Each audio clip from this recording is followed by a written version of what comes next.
It's my pleasure to be in this conversation with Heather. We join you tonight to talk about urban water policy and in light of climate change and what the future might look like for cities that are facing water crisis.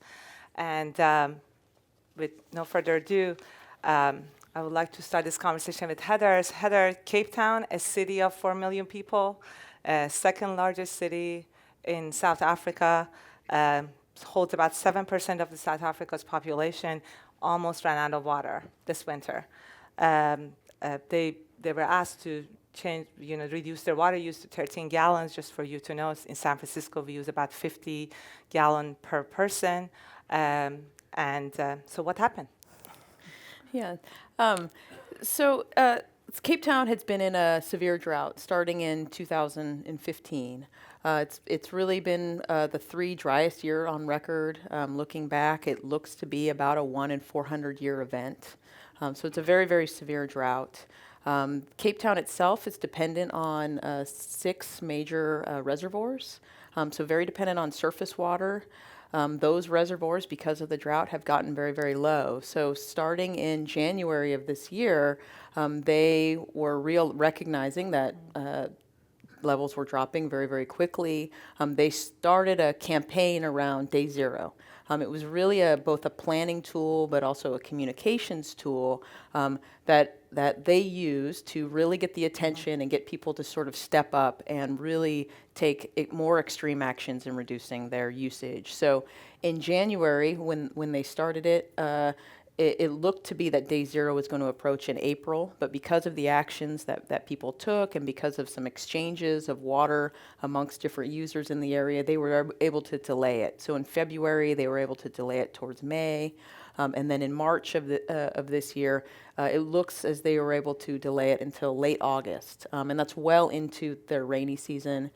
So even they're expecting they will get some precipitation. It's already started raining there. So their vision or their view is that they're not going to run out of water this year. And they're looking at next year. They'll know more, of course, when the rain levels come. I think it's important to note, though, that day zero was not the day they were going to run out of water. It was the day at which water levels were going to reach very critical degrees. It was the day that the reservoirs, the combined storage, was about 13.5%.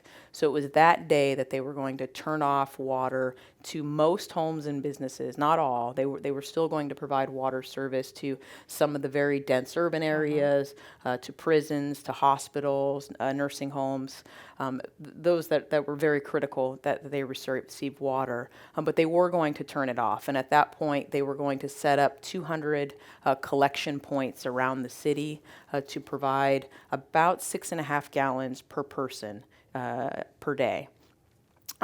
If you can, doing the math, it's a city of 4,200,000 collection points. That's about 20,000 people that they would have to serve each day.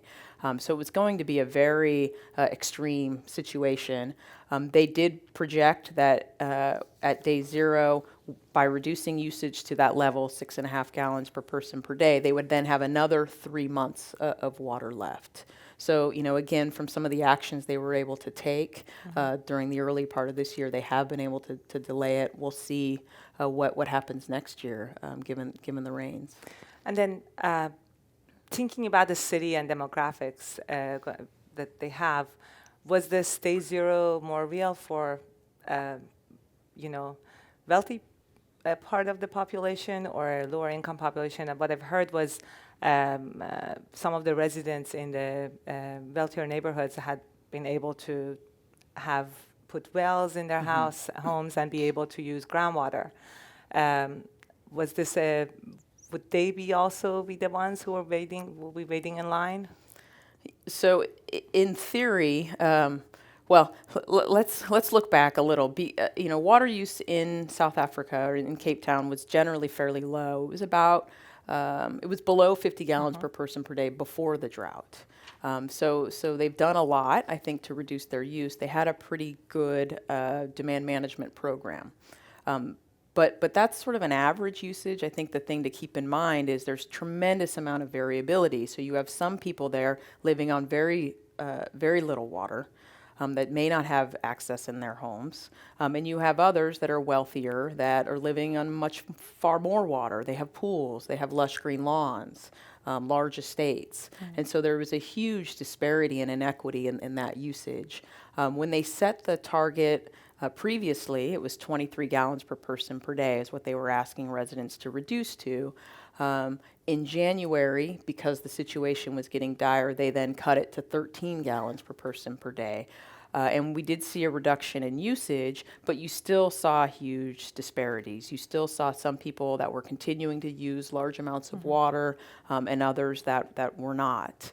And there were more wealthier people who then were going out, who could afford to pay and drill wells, who could afford to truck water in, Right. that were able to continue a more comfortable lifestyle than the others who were carrying buckets around and having to really struggle in order to live on such a small amount of water. So there was very much an inequity. I think that still continues. More people are stepping up.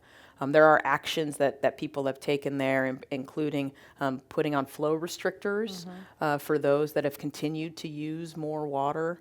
But that hasn't stopped, though, people from digging their own wells. That's something they haven't been able to address. I also saw recently that they have police going around town and watching if somebody is using water in a wasteful way. So, and giving them fines, which is definitely interesting. So, Heather, 3 years in experiencing drought. I'm sure this is not the first drought they have experienced. What went wrong? Why did they ended up in this situation? Why? What did they did not do? Right. There are a couple things. So when you look at their drought planning, they do drought planning there. This is an area that's prone to drought. They have a Mediterranean climate, very similar to California. But when you look at what the kind of drought they were planning for, what they're facing now is far more severe than they were planning for. So they had been planning for a 1 in 50 year drought. This looks to be about a 1 in 400 year drought. It could get worse again if it goes longer. So this was far more severe than anything they had planned for. So that was one issue. Another issue is that they're very dependent on surface water. So water in rivers and streams that's behind that is behind dams. That water is particularly vulnerable to weather conditions. And so when you have a period, a year, 2 years, 3 years without sufficient water, then reservoir levels get drawn down. So they're very dependent on a single supply. They haven't really diversified. So in looking forward, that's something I think they're starting to do, but that's going to help. Their water use, as I mentioned, was relatively low, considerably lower than what we have here in California or in many parts of the United States. But they even acknowledged, despite how low it was, that there was still a lot more they could do, in part because there are, as I mentioned, some of the wealthier homes, some of the middle-income homes that still have opportunities. There are lots of pools, for example. There are lots of pools without covers. So there's a lot more they can do on the demand side as well. I think one thing that they did recently was in the past few years, they reduced their leakage from their old or aging infrastructure down to 15%. It used to be 37%. In San Francisco, our number is about 7%. These are very hard numbers to follow. Obviously, you need to have a very good accounting system to know what comes in, what goes out. But they definitely have done that. But another very important part of efficiency and conservation is trying to replace inefficient appliances and fixtures in homes, which I would be very interested to know. I couldn't find much about that in what they have done about that. So can you share some information if you know? Yeah, so they do sort of a pretty comprehensive study about their demand every 10 years. The most recent one was done in 2007, so they are due for an update. But they did a fairly good analysis, I think, of what their uses were and what their opportunities were for efficiency. The challenge, and it's a challenge everywhere, when water is used, we have a single meter, right? And it delivers water both indoors and outdoors, and it can be hard to tell how we're using water. but with pretty limited information. I thought they did a fairly good job of acknowledging that, there's a lot more they can do. The distribution system leaks, as you mentioned, was one area, but there are areas that are, have lawns, for example, which, it's a dry climate especially during the growing season there, during the non-rainy season, that can use a fair amount of water. Some of the homes and businesses have additional opportunities. They have old, inefficient appliances and fixtures that can be updated. So they still have a number of opportunities there. And combining that with some supply diversification, I think they will go a long way to helping them address their issues, including both climate change and relatively rapid population growth. Sure.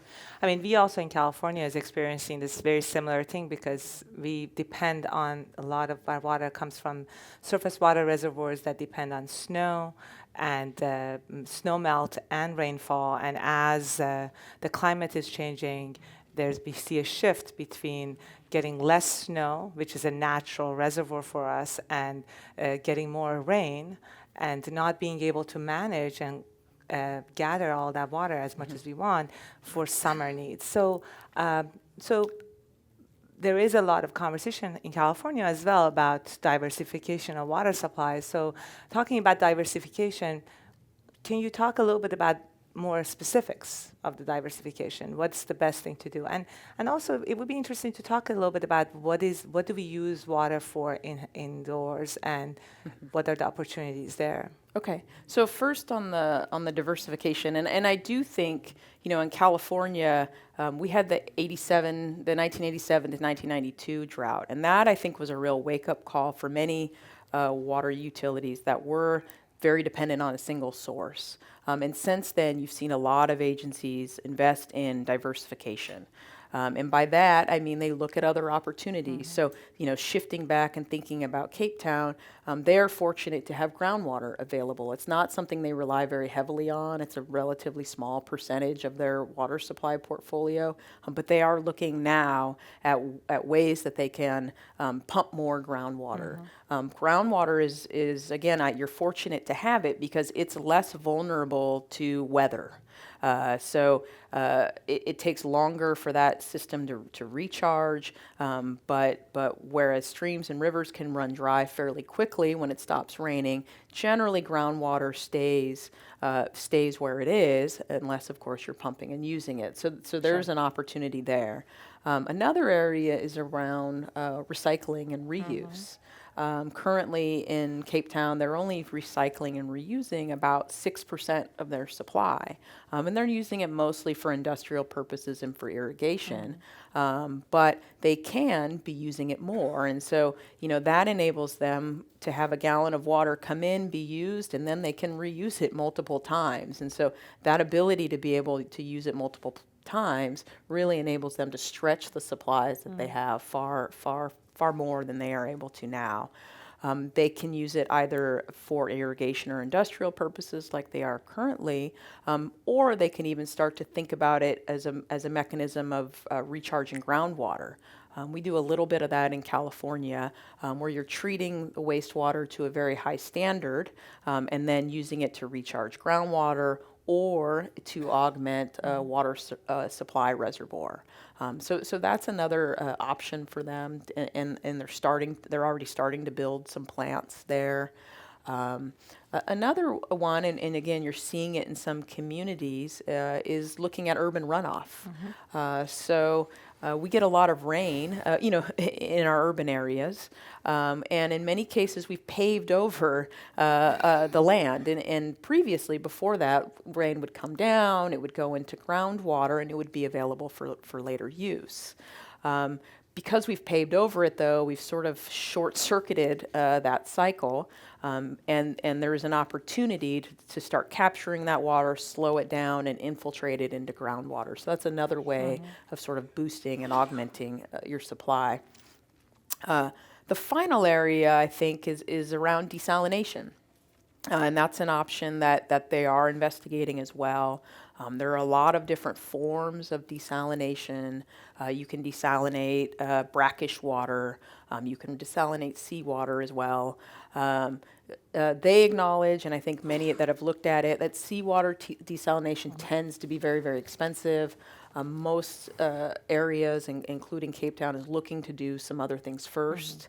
But they are considering sort of modular systems. So they're thinking about starting small and then adding on if and when they need it. That's a bit of a smarter way to do it than starting big. Sure, especially based on what we have seen in Australia and other countries that have experienced droughts and gone big on desal. That's exactly right. Australia had the Millennium Drought. That was a 10 to 12-year drought. They too were very close to running out of water and did a massive campaign to start building new supply. They did a ton on reducing demand, made a lot of investments on the demand side, but they also made a lot of supply investments. Including desalination and recycled water facilities. They ended up building 6 large desalination plants, and they have shut 4 of them down. And so that was a huge amount of money, and they're still paying for, to build for those. They're still paying for those facilities now, but they aren't using the water. So so desalination is not sort of turn off and turn on. There's no such thing as you can shut it off and then turn it on again. You have to maintain these systems, keep operating them. So they are not they're not the best solution when it comes to when you think about all the options you have in your portfolio. That's why looking at modular solutions are always much better and going small. And another thing is you also use a lot of energy, which I think that this came up. I actually want to connect this back to energy in a couple of ways. We talked about efficiency and conservation. We talked about recycling, and we talked about desalination. One thing we didn't talk about is the whole connection between how we use energy in cleaning and distributing water, and how leakage in the system and also the water that you flush down your toilet is a drinkable water, right? So we use a lot of energy and resources. We bring the water to the best quality, and then we flush it down the toilet. So it's just a combination of all these resources being so interconnected, and it would be interesting to talk a little bit about that too. Yeah, so the water energy connection is one I think that that we've been paying more attention to, I think, in recent years. And it's more than just the fact that you can produce energy from hydropower. I mean more broadly in that you're using a lot of energy to capture, convey, treat, distribute, and use water, and then to treat it again as wastewater. All of that, every step along the way, uses energy in some form. And so there are certain supplies that use more energy than others to produce. And so, on the low end, some of the surface water, in some cases that may generate some electricity. But if you're pumping groundwater, that's using energy. The deeper the groundwater is, the more energy you're using to bring it to the surface. Likewise, some of the recycled water and desalinations, those all tend to use a bit more energy.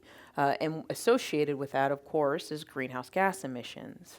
And we started this conversation and it cycles back to climate change. Right, which contributes to climate change. And so as we think about how is climate change impacting water systems, we have to also think about how does our use of water result in greenhouse gas emissions and then exacerbate climate change. So there is a bit of a feedback there. Sure. I think there's good news though, in that we can, find ways in which to better use energy, to reduce energy use by implementing projects within water. Sure. That both save water, and save energy.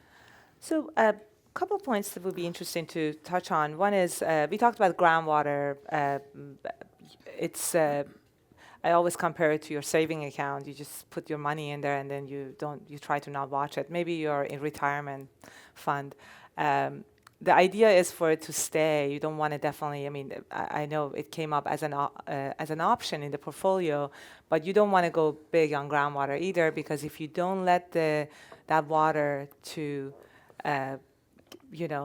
get replenished very quickly, you lose that water too. So it's very important. While it doesn't depend on annual climate variability, it's important to give it a chance to recover, as I said, for like your saving account, because if you make a big purchase, you want to wait to put more money into it and then go back. So it's an option in a lot of cities are exploring to add that option in their portfolio, but they're being they need to be very mindful of how they're doing this, which goes back to your comment about recycling and trying to re-inject it back into the ground, or creating more spaces in the urban areas to allow rainwater to percolate and get to the groundwater. So it's a closed cycle that we have to think about every single part of it very carefully. Heather, we see a lot of work around San Francisco too, and I think you touched on stormwater in general.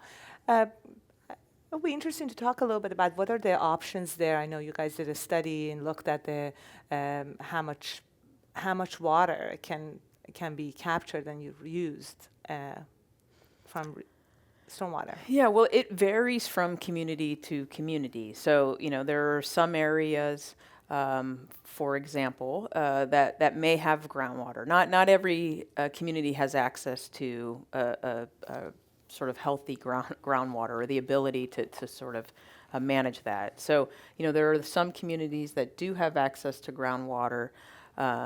And in those communities, it is possible to sort of capture the water that's falling, to then slow it down, and then use it to infiltrate. In other areas, though, the opportunities may be more limited. They may not have a sufficient sort of groundwater aquifer in which to recharge. So they may have to use rain barrels or cisterns to capture that water. And that could be outside of homes. There are some where they're actually building them under parking lots in Los Angeles, building them under parks that are much larger. So it varies from community to community. Certainly in a lot of coastal areas and in other areas, we do have some opportunities.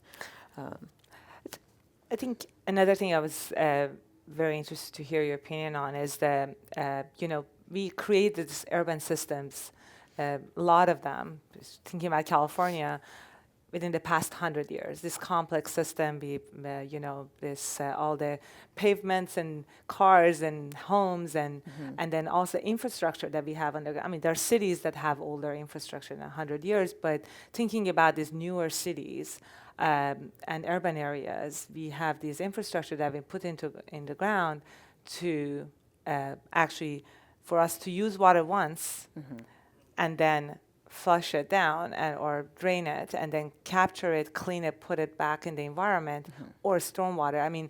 We sort of deal with this as a noise instead. You're trying to get out of your system as fast as you can. Yeah. What would an ideal urban system would look like in the 21st century? So you're right. In thinking about most urban areas, they were designed as sort of a once-through system where you use water once, treat it, get rid of it. So likewise, on the stormwater side, that was seen as a liability. And so there were concerns about flooding, right? So we channelized things, tried to quickly get them out of our urban areas and get them downstream. And that, at the time, seemed like the logical thing to do. I don't think people were taking into consideration how much we were going to grow, how much our population, population growth demand, wasn't fully understood, how that was going to play out. Water was thought to be an infinite resource. I don't think people understood the limits really on it. And so now when we're seeing more and more communities start to kind of close the loop. So they're looking at capturing stormwater, as I mentioned, and infiltrating that. They're looking at installing recycling facilities, both at a large centralized scale, but then like they're doing in San Francisco, there are buildings that are installing these systems. San Francisco has a really interesting and unique ordinance for very, very large buildings. It requires them to do some some sort of on-site reuse. So they can be using rainwater, they can be using drainage water from the foundation. They can also be using wastewater from the building, whether it be gray water or in some cases even I think black mostly water. gray water and black Mostly, water. Right, there are a yeah. few that are actually have a more advanced treatment Right. systems. But I think we'll be seeing more of these in the future. I think as we realize the limits on water, as we see the availability of technologies that are going to lower the cost of some of these things, as we see more and more communities installing them and updating them and being interested in them, I think we'll undoubtedly see more of these. Sure. And I think it will help very much build our resilience to climate change and to other disasters. Hurricane Sandy is sort Yep, of an I interesting think that was example absolutely, where there were we have a lot of centralized energy, but there were also decentralized energy systems around. And they found that those systems did very well in helping them respond and recover from the hurricane. And I think likewise, by creating redundancies in these systems and having multiple scales, there's an opportunity for us to be less vulnerable to environmental hazards and to climate change. Sure. Regardless of climate change, I think we just need to change our perspective of how we manage our resources. And I think when you add climate change on top of it, then the urgency actually increases. I would like to actually add your questions to this discussion because I see a lot of interesting questions. Some of them I just brought up, but so who's next? Who would be the next day zero announcing city? Well, that's an interesting question, and one I've heard, and various people have opined on it. I will say on that, there are a number of large cities around the world, frankly, that are struggling. I mean, Yep. Mexico City is an example of a Absolutely. city that faces water scarcity. Sao Paulo. Sao Paulo, we already saw a very Yeah. severe drought. But I do think there are some that perhaps aren't on the radar. I would point to, Atlanta is a city we haven't really talked about, but 10 years ago, they were 3 months from running out of water. They were experiencing a very severe drought, the most severe drought that they had had on record. It was a city that, too, had seen a lot of population growth. It was dependent on surface waters, very, very similar. But again, not an area that we think about as drought prone. And they're not, They're not, frankly. actually. Yeah, they get about 50 inches of rainfall a year. But I will say that everyone's vulnerable to drought. And with climate change, I think we're going to see more and more areas experience this, even areas that haven't had them in the past. And so it's some of these areas that haven't been thinking about drought that I feel are the most vulnerable, in addition to some of the big cities that we've sort of named that are on the radar. Actually, I think you brought up a very important point. I was in Sao Paulo in 2014. That was when they were experiencing a drought. At the same time, we were in a drought in California.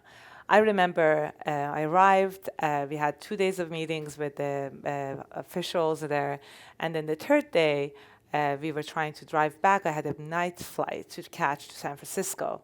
It was a very, very intense rain, and the river started like overflowing to the city. I mean, it was just I just missed that flight just to just let you know. But the interesting part of that was, we were in San Francisco. I was going all over California, and you see the rivers were not running the way it was running in Sao Paulo, and they were at the time were considering to go and build a pipe and bring water from Rio to Sao Paulo to meet their demand. And they had a running river through their city, which was full of water. And they could have put a recycling plant there and use it, or make sure they don't put their wastewater directly into the water. And they had a lot of leakage in their systems. And it's just interesting for me to see that we often, the quickest decision we make is this engineering solution. Can I bring resources from somewhere else to meet my needs without necessarily looking internally to see how? So you brought up this whole point that some of these cities are not necessarily dry in the dry areas, or they don't have a Mediterranean climate or an arid climate, but they're still experiencing these things just because of not having the most efficient management strategies in place. There's a question about public-private ownership. I think it would be also very interesting to talk a little bit about the price of water and how water is connected to the volumetric rates that we have. The question says, can you touch on water rights? Who owns the groundwater, aquifers, and desalination plants in South Africa? How does this ownership different from from other situations, I guess? Yeah, no. So right now they're in the process of building some of these plants. My understanding is that they're publicly owned. Yep. The groundwater is something that they're just starting to tap as well. And for the most part, it's the municipalities that are tapping it. Although, as we mentioned, there are some wealthier folks who are tapping that water, and businesses as well who are starting to use it. So, so I do think that's an issue that they're going to have to sort out, because that is a challenge. Not one, one in California that we've only really started to tackle. And I say started in part because the requirement for groundwater management is not really until 2040 here. So we too have a long way to go. Yeah, I mean it's interesting because so water is free as a resource. So you can always have a bucket and go to the river and bring the water with you home. That water is free. What you're paying for is the services that's provided to you, which is extracting that water, cleaning it, using energy and material, and bringing it to your tap. So, so when somebody digs a well and they start extracting groundwater, they sort of are using the same analogy because they're tapping into the resource. However, the problem with that is if you don't really account for who's using what, then you start having putting a lot of stress on the resource that you're tapping into. So it's groundwater is a very interesting area. It's and still a very big unknown in the way, and the management of groundwater has not necessarily been very well put together. Do you have an example of a place that manages its groundwater very well? Could Arizona fall into that category? Yes, there are parts of, I think they do. I think there are other areas as well. I even think, frankly, I mean, we talk about California, but I think there are parts of California that are doing a fairly good job. That's very true, actually.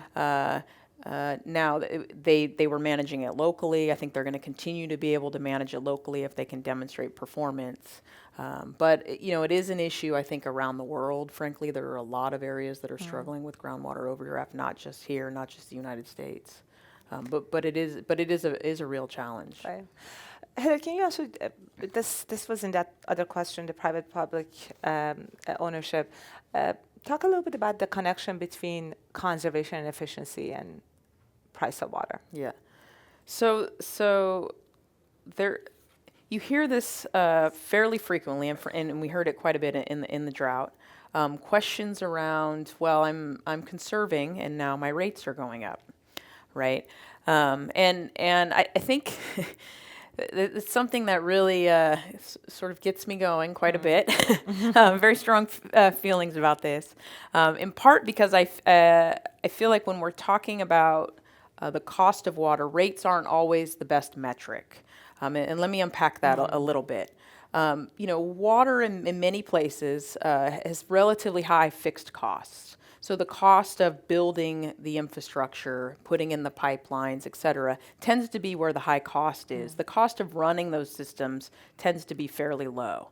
There are some desalination is perhaps different, but for the most part, when we look at water systems, they have high fixed cost and relatively low variable cost. So when we're in a situation where water usage goes down, the utility that manages it still has to pay those fixed costs. Again, those aren't changing. And so because they're selling fewer units of water, they have to distribute those costs over those units. And so the rate does go up.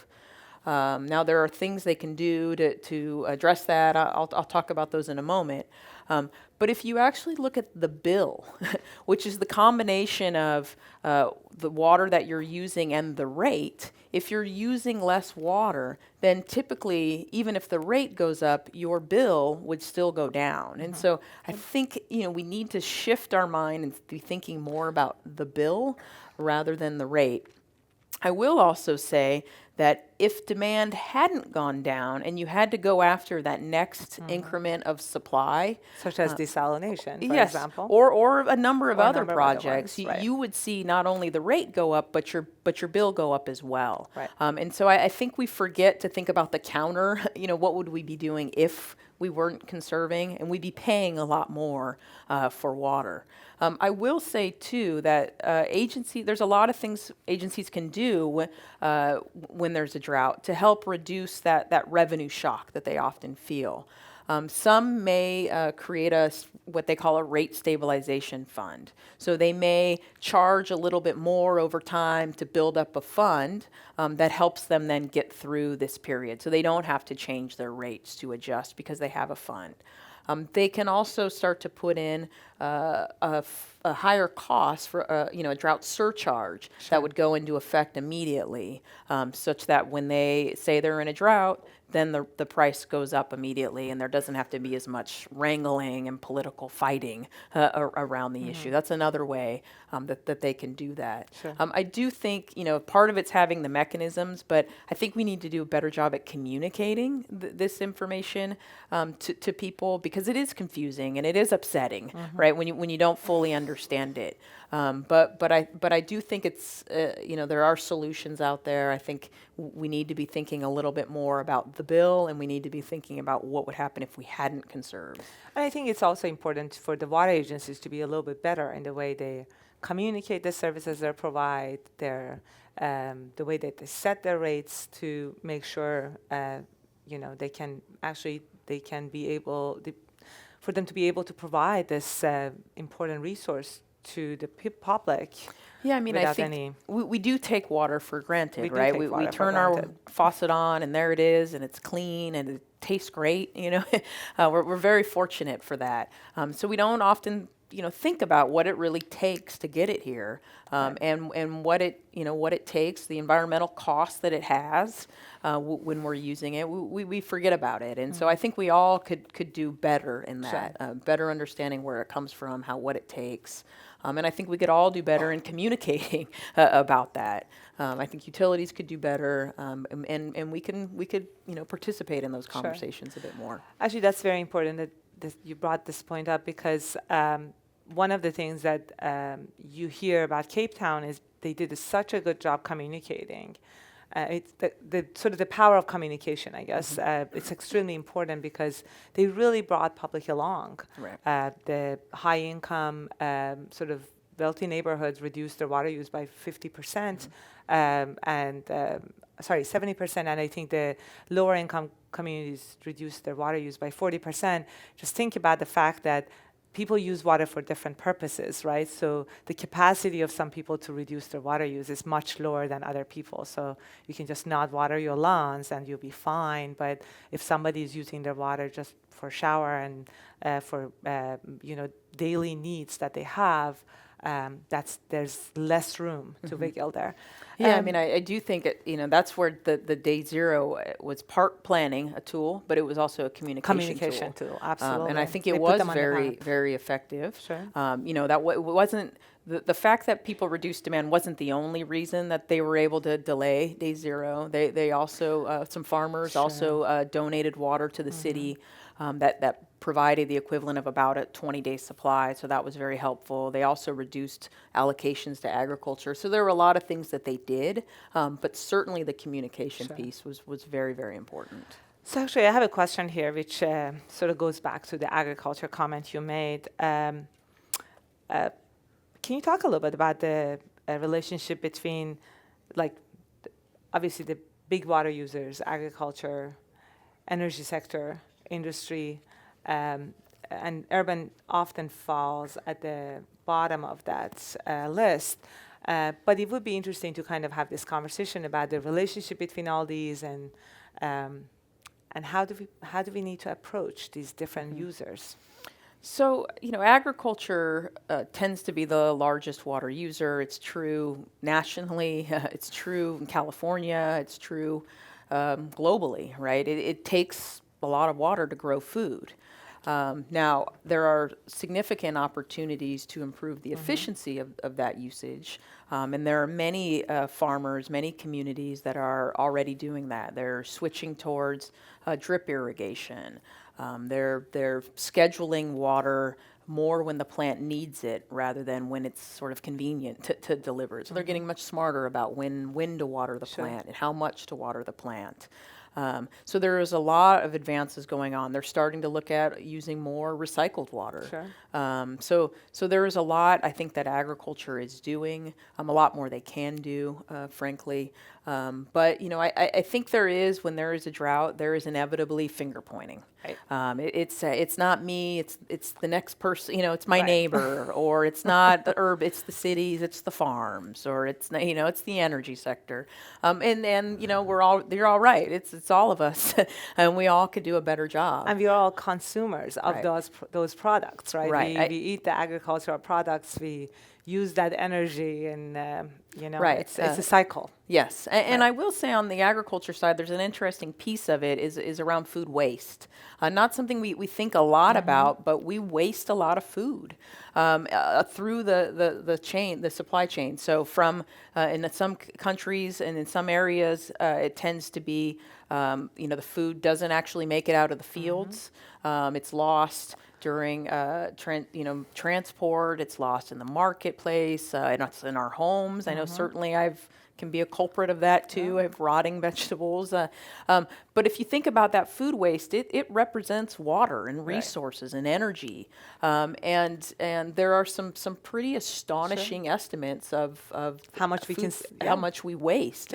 In some cases, it can be a quarter of the food that's produced is wasted. And so as we think about the constraints on water and on all these other resources, our need to feed a growing population, reducing food waste is an area I think that can provide some real opportunities. And so again, that's on all of us, frankly.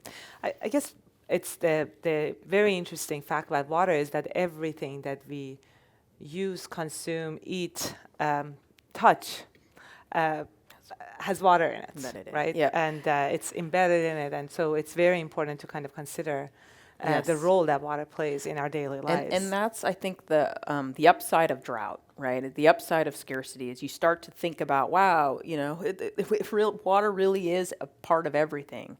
It's essential for our basic needs, our public health. It's in the chairs, our phone. There was water, to take all of that, all the energy to turn the lights on. It's really interconnected and touches so many things.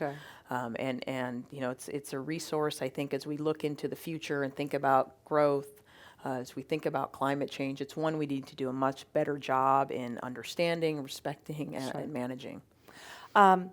So I think we talked about this a little bit, but there's a question here about what other cities can Cape Town look to for examples for innovation in water supply. I think it's sort of you can take pieces from different places, right? Yes, so that's a great point. I don't think any city does everything right, and there are pieces here and there. I think Australia has a lot of lessons around some of the conservation and efficiency they did. They did some major investments and are reaping the benefits of that to this day. They were able to keep demand very, very low. As I mentioned, San Francisco has some wonderful policies around on-site reuse. There are parts in Orange County in Southern California where they're taking treated wastewater and recharging groundwater and then using it there. So there are pieces of it everywhere, which is great. I think our challenge is in scaling a lot of these things and expanding the number of communities Right. that are implementing these. And understanding what combination works. It's like, it's your investment portfolio. Different people need different kind of investment portfolios. So you need to see what's most appropriate for you. Right. I think the water portfolio is very similar because the opportunities are very different depending on where you go. So every city has to sort of evaluate and see what works for them. It does, and I think too, as you sort of touched on a while ago, but I think it's important to point out is the timing of all of these things, right? So, do you do everything all at once? Probably not.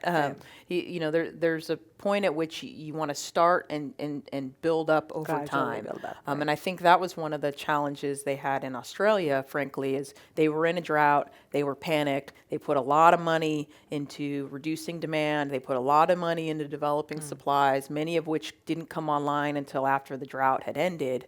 And so, those facilities have been mothballed, in effect. Not only desalination, but even some recycled water facilities have been mothballed. I mean, they have full reservoirs right now, so it's kind of So it's tricky. It's not simple, but thinking about the ordering of these things and the size, that's where these modular systems become very attractive. They have a lot lower risk because you're starting smaller and then you're adding on sort of as you need. And also, it's sort of like when you think about on-site reuse that we have in San Francisco right now, it's an interesting case because it's very similar to the distributed energy we have. The solar panels that people put on their roofs. You're sort of engaging the customers to be part of this generation and production part of the water. Right. There's a question here about the population of Cape Town. There was a significant increase in population in the past 30, 40 years. The population, I think, increased by 70%, and that definitely has been has played a role. There's a question about, again, privatization, like of water.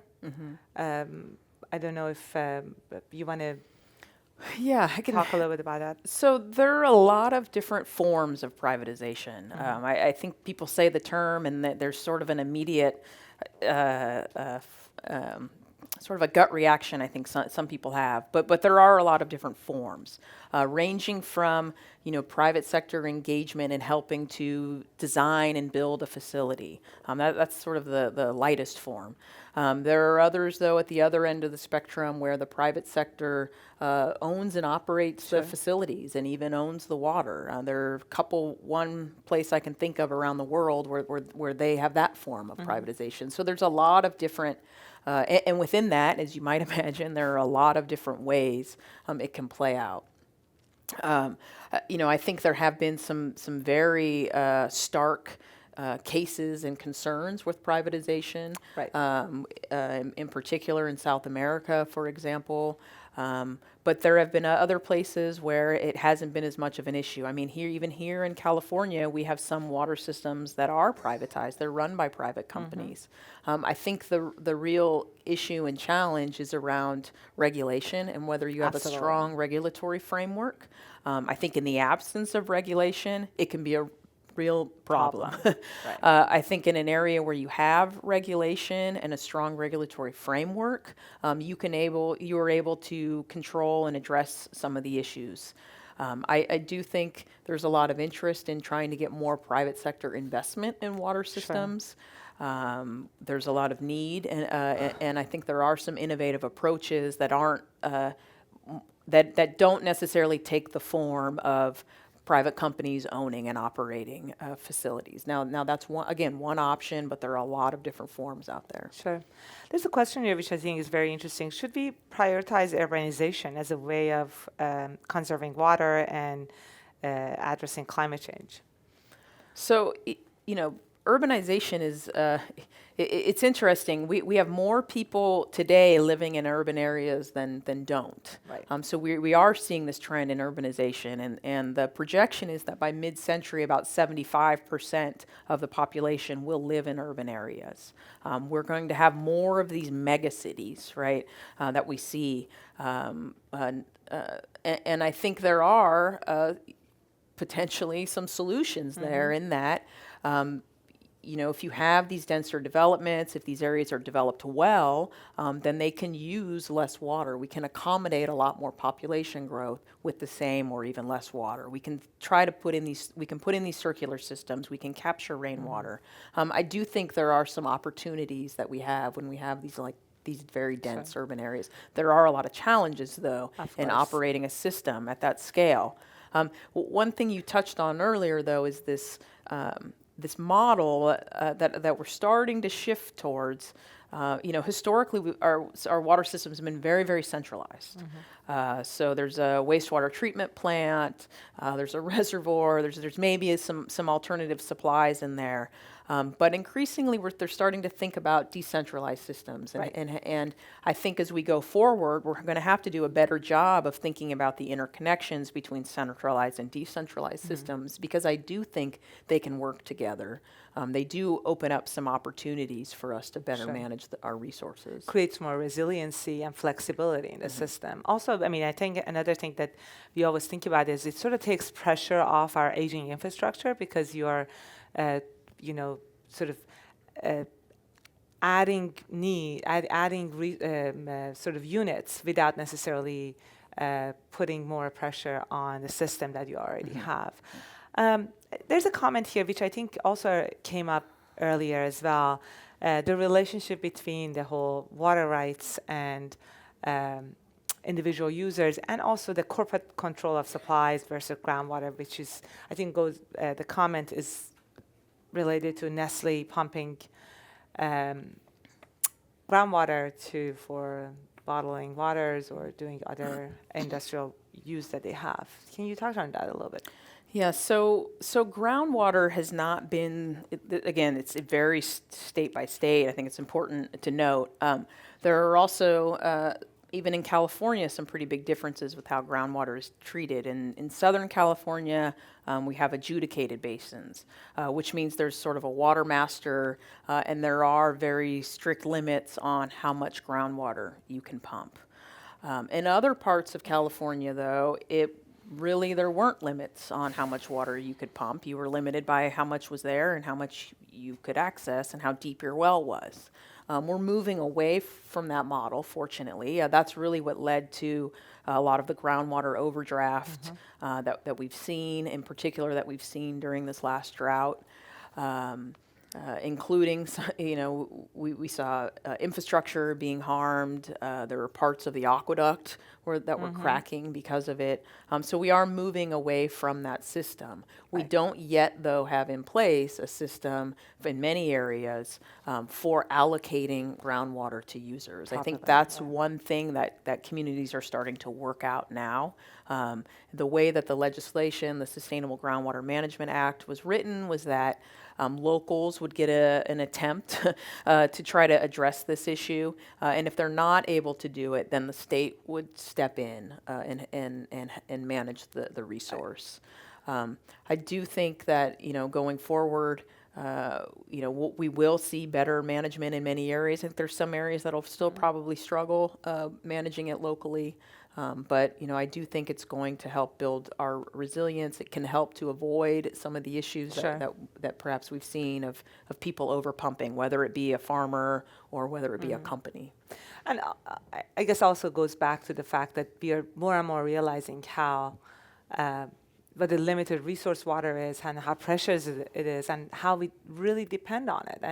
And that that was not the mindset when we set up these systems or the farms, and our understanding of these natural systems actually have come a long way as well, which is another issue.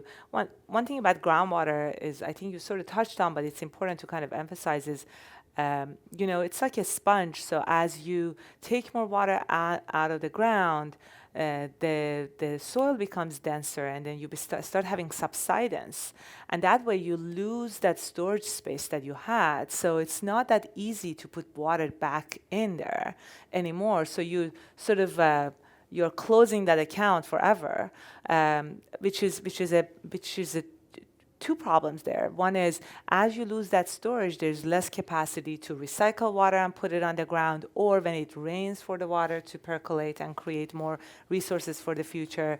And also, you mentioned about the impact on infrastructure, which is a big issue, because as ground subsides, you have the aqueduct breaks, and things don't run as efficiently.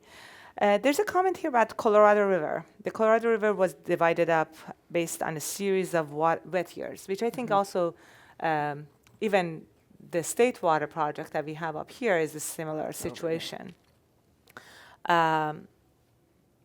So do you think we should rethink the way we set these things up, and considering our new climate reality? So the commenter, the questioner is right. The Colorado River was really divided among the states based upon flows, or what they thought flows were, and it turns out it was a relatively wet period when they distributed that water. And they have been struggling with that sort of ever since. There are a number of agreements along that water. That's a transboundary water, in that it's shared between the United States and Mexico. It's shared among a number of states. There are a lot of arrangements around how and water can be taken from that system, how much water can be taken. They have, I would say, though, come up with some pretty innovative projects in how they can avoid a shortage. So, they have triggers that when water levels get to to a certain point, there are a set of actions that then happen. Different states will get less water. Other states have fairly senior rights, like California. They don't take a hit as much as some of the other ones. But they've done a lot of innovative trading along the river to try to avoid that. So there are states that have agreed not to take as much water as they would have been allocated, because they want to keep levels above a certain point and avoid some of the shortage declarations. You're also starting to see some investments happen. One state is paying for investments in another state, some banking of water happening. So there are a lot of really innovative things, I think, that are happening in the Colorado River to try to address this reality. I mean, they have been in a drought for 17 years. Yes, for 17 years. Yes. At that point, I think we might stop calling it a drought and just start calling Believing that's a normal thing. Yeah, that's the norm. And the projections for the Colorado River don't look that great with climate change.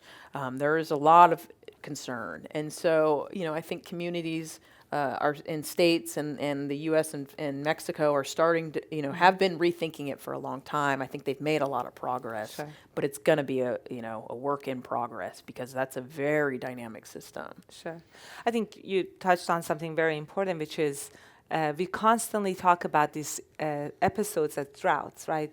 We experience a drought as if having a wet year is a normal thing to happen. We're just experiencing this for a very short period. But just to give you an example, in the past 50 years, we have been experiencing more below normal dry and drought years than we have had normal or wet years.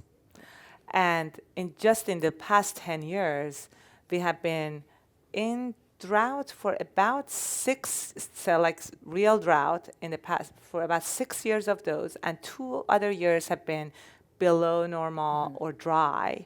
So we only have experience in 3 years that have, almost 2 years actually, that have been quite wet, 2010-11 and this past year. So it's normal, right? It's not anymore. I guess we should stop calling it a drought. Maybe we should rethink the way we manage our water. I think I have one. I'm going to ask you one more question, and then and then we switch to another part of the program. In the case of Cape Town, how does agriculture water consumption compare to household water use? And I think there's another comment also about food, the relationship between food and water. So maybe these two can be combined. And also it says, have farmers had to cut back as much, and how does that affect their local economy? Yeah, so in the region in South Africa, about half of the water was going to the agricultural sector. And in the first 2 years of the drought, they were getting nearly their full allocation. That's why it was really in February of this year that the allocation to agriculture was greatly reduced. That was one of the reasons they were able to delay day zero. In addition, they had farmers in a nearby catchment who realized they had more water than they really needed. They donated the water that they had, many of it from their own sort of privately sort of funded dams, and released it into Cape Town in reservoirs such that Cape Town could access it. Sure. But certainly there's tensions among the urban areas and agriculture. We see that in any drought area, frankly. The agriculture in that region, it tends to be more on the high value side. So it's vineyards. There are a lot of vegetables, orchards. So there are trees as well. That gets harder. There are some crops where you can fallow them. And that's a strategy many farmers use to deal with drought. But there are some, like our orchards, our vineyards, that need to be irrigated, the entire year. They need to be irrigated in a wet year and in a dry year. So it can create some challenges. I do think, though, there was a fairly good relationship, especially this year when things got very bad and it looked like day zero was imminent, that people were cooperating. I think that's an interesting thing around water is we tend to think of the conflict around it, but there are some opportunities for cooperation. It is a shared resource, and therefore it can be a vehicle and a mechanism for us to be working together to try to address some of these issues. Sure. So before I open up the floor for discussion with those of you who are in the room, I would like to say goodnight to our radio listeners and thank Heather for this wonderful discussion. And of course, thank you, the audience, for your terrific questions. Please join me to thank Heather.